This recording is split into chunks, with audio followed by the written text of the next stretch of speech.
What's up, fam? So recently, Pastor Jamal Bryant had Brother David Banner on his podcast, and they talked about a various number of things dealing with the black community, politics, religion, just that and the third. Well, David Banner said something that was very profound, maybe controversial, and I want to get into it just a little bit here because he said something interesting about his belief in the Bible. And I think it might have been misinterpreted what he said, but we're gonna get into it. We're gonna let him say it himself. And then I'm gonna get into it. And as always, I want you to give me your take in the comments below. Don't forget to like, share, comment, and subscribe. And when you do subscribe, hit the notification bell so every time I drop a video, you will be the first to know about it. Let's hit it. Because I didn't want to say this, bro, but the more that we talk, the more that I trust you. Jamal, that's the same way I feel about Christianity. What you said about MAGA Yes. and them white Yes. preachers, Yes. I don't like anything that the slave master believed in. Nothing. Nothing. I don't care what it is. We could take the same principles and call it something else. Them folks didn't want us on earth. Why in the hell would they give us the key to heaven? That don't make no sense. They never gave us anything that was good. So I'm not saying that it's not right if it's right or wrong, but what I am saying, the same way that we sit up and judge people Yes.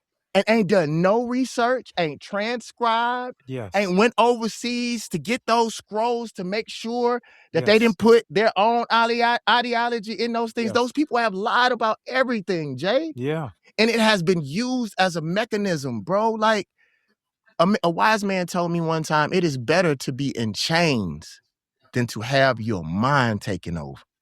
Yeah. Because you, at least with the chains, you know what you're fighting against. But mentally, if you don't know no better, my grandmother died, one of the most oppressed women in Mississippi, and she was happy. Imagine that. Them folks had my grandmother so wrapped up that she was happy. Yeah. And that's hard. If you don't even know that you're in chains mentally, you don't even know to fight, bro. No, it's true. And I go through the same thing that you go through, bro. And see, what he said at the end is very profound. Is that you got a lot of people. Let's just go back to black folk in slavery. People like to say, shout out to Kanye West, that slavery was a choice. But here's the thing.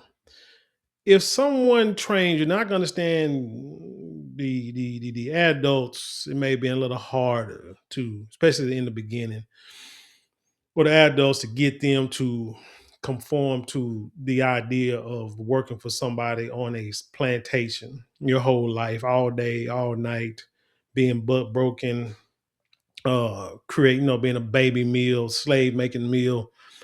I can understand where your revolts came in, this, that, and the third. But when you talk about children, which is why I tell parents and people, you need to train your child from inception on everything they need to know before you send them out to a public school or a school that them other folk own.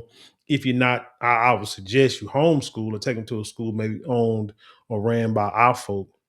But if you can't do that, then you need to be teaching your child as much as possible what they need to know before they step out into that world dealing with our folk. Because once they get into that school system, they're at their school at least around about 8 hours a day, at least dealing with them.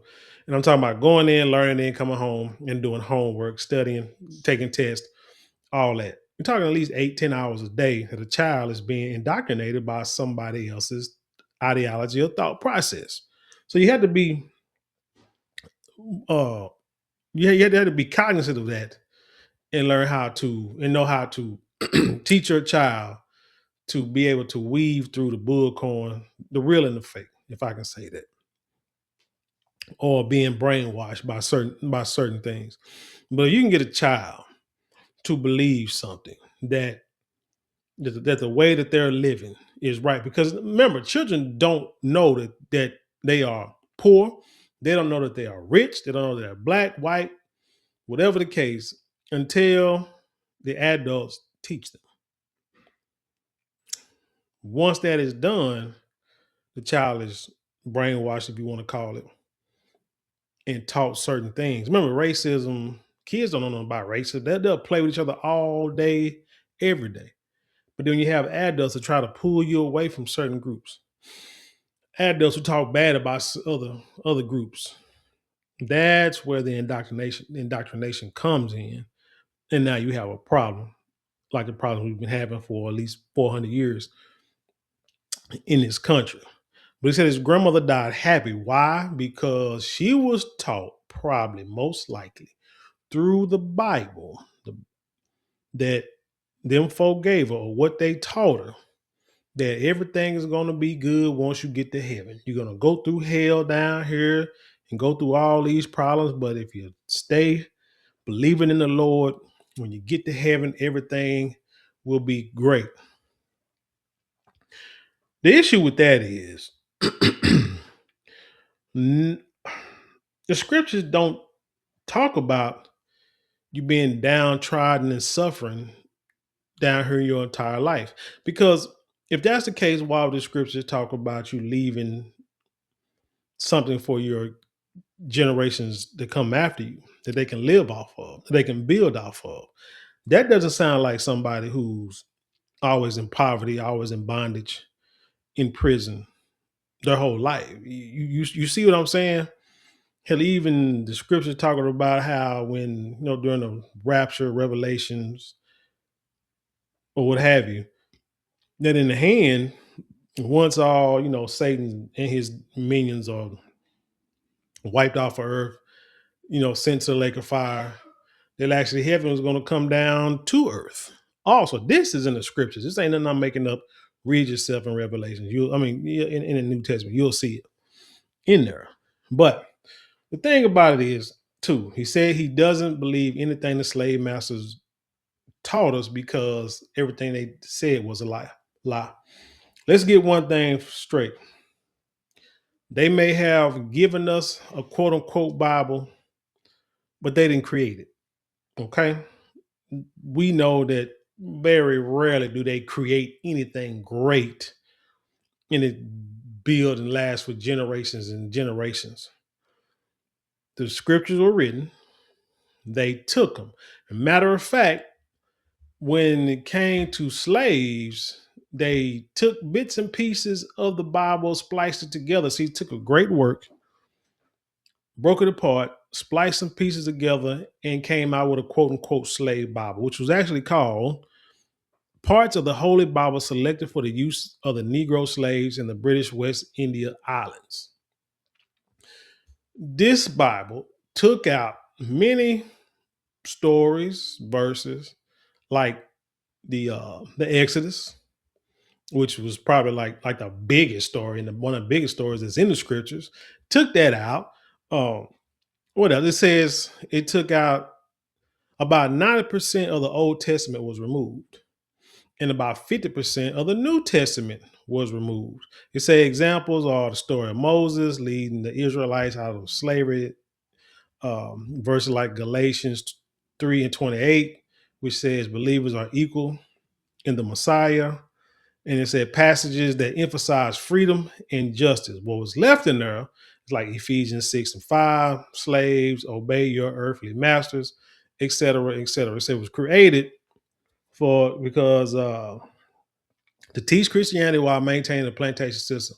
Some slaves, so just diabolical. You're doing evil by using the word of the Most High. So I mean, just imagine that. You see what I'm saying? And I always remember, even Satan himself knows the scriptures front and back. Hell, he was there when it was written. Come on now. So it says some slave owners feared that if enslaved people read the full Bible, they might connect with their own situation with biblical stories of liberation. So, and David Banner also said one more thing. He said even if the principles were right that were in the Bible, call it something different. And I get what he's saying. Because like I said, it's not that they created. This is why you have to go back and look at the original scriptures.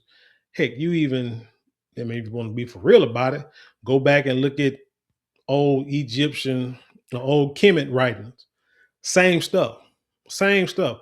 I tell people all the time, it doesn't matter whether you believe in the Most High, if you're a Christian or not, or atheist or whatever it may be. The scriptures, the stories in the scriptures, they the principles and the teachings in the scriptures are basically teaching you how to live on this earth, how to treat people and how to be treated. What it says, number one commandment is love. I mean, you can wipe out the rest of the doggone book if you understand what love means. The whole, like I said, that's the greatest commandment. If you love one another, you won't have no problems. You wouldn't have no issue. You wouldn't be putting people in slavery. And matter of fact, let me see if I can find the verse. I saw it earlier, real quick. Let's see. I'm looking for a removed passage. Let's say so. It was the Exodus story, and then Galatians 3:28 was removed, where it said there is neither Jew nor Greek, and this is English, so forgive me.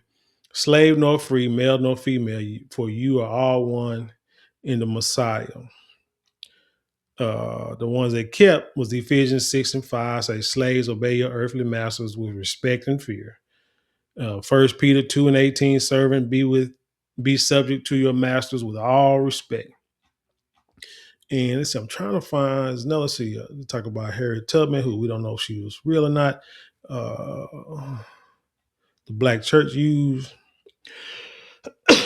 Trying to find. Here we go. 1 Timothy 1:9-10. And it says, the law is made for murderers, the sexually immoral, slave traders. The Greek term translate here refers to people who capture or sell humans, which abolitionists say directly condemns the Atlantic slave trade. So again, they took the scriptures, broke it apart. Hell, they even got if you look at the Ethiopian Bible, what they call it, you can tell in the regular and not the regular, but the Westernized scriptures, you see they took out books, you know what I'm saying, that could, so they took out books of the Bible for whatever reason. They claimed that people wouldn't understand it, but that's because their simple minds couldn't understand what was going on back in ancient times. So they just took it out because it just didn't make sense. Again, you're taking a work that you did not create. And that's one thing I want people to understand about the Bible and Christianity or any other faith that, them folk run. They did not create the scriptures. They did not create the text back in Kemet. I don't want to call it the Book of the Dead. I forgot the name of it. Go forth by day and night or something like that. But they call it the Book of the Book of the Dead or what have you. To go back to ancient Kemet. Them folk did not write those books. Understand that first. Then understand that they took what was already created, like they normally do, and they bastardized it, changed some stuff up in order to fit their narrative, all the way to creating a Messiah that's Caucasian with curly blonde or brown hair, living in sub-Saharan Africa. If you want to say you realize that, don't just say, "Oh man, white folks created Christianity in the Bible, so I'm not reading the Bible." No, they didn't create it, and like I said, they probably ain't created nothing great that we. And when I say create, I mean the ideals for sure. You have people in Africa, even people that was already over here, doing things, creating things, living off the land, living in the spirit of their God or gods or whatever they was giving thanks to for what they have. They took that and just twisted it and destroyed it and made it to where somehow now you gotta look at them as gods and as your masters. And that's not what those books were created for. Again, the books were created for people to learn to know how to treat each other in order to live in a world that the Most High will be pleased with. But anyway, that's all I got for that. Like I said, David Banner, like I said, he's always a profound dude. He's a very intellectual guy. I like listening to him and hearing what he said because he's came a long way. But he's around. Maybe if he isn't my age, maybe he's a little younger. But we're about the same age, so we got seem like me and him got the same mindset on a lot of stuff. I mean, hell, if you can see, I got books I like to read and learn and get knowledge and put it out there for the world to see, for the world to understand. And he's like the same type of person. But anyway, tell me what you think about this story. Leave your comments below. Share it with the world. Let's have an intelligent conversation. You know how we do around here. Don't forget to like, share, comment, and subscribe. Those 4 things cost you maybe a couple of minutes out of your day, but it means the world to us here at this channel. And with that being said, I leave you in peace and love, and I'll see you on the other side.